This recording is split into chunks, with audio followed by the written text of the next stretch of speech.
To the Minister of Transportation.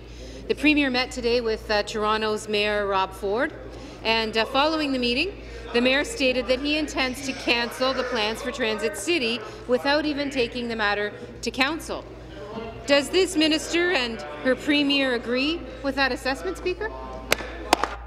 Sure. Thank you, Mr. Speaker. We've been very consistent in our conversations in the public and been very clear in our position that we're open to working with the new Mayor and Council, and that we believe that Council does need to weigh in on these issues, Mr. Speaker. These are issues that are of great importance to all of the City of Toronto, and I would suggest to the region of the GTHA. So, Mr. Speaker, it's very important that Council does have a voice on the move forward position.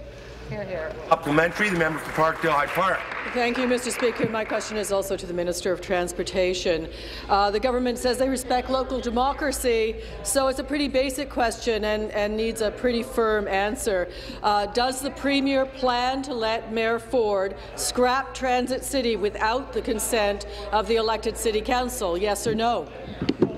Minister. Thank you, Mr. Speaker. Well, it's interesting. The member opposite yesterday wasn't so interested in Council. Yesterday, she was just interested in unilateral action on behalf of the government. But my answer then is the same as it is now, Mr. Speaker. We are very, very interested in working with the City of Toronto in a collaborative relationship. City Council is the elected body, Mr. Speaker, that must weigh in on these issues. You know, these are issues that affect the City of Toronto. They affect the City of Thunder Bay. They affect the contracts that have been signed, Mr. Speaker, and I think that it's a very serious conversation.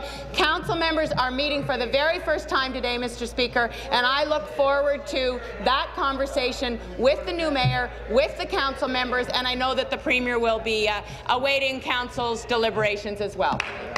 Question, the member for Brant. Thank you, Speaker. My question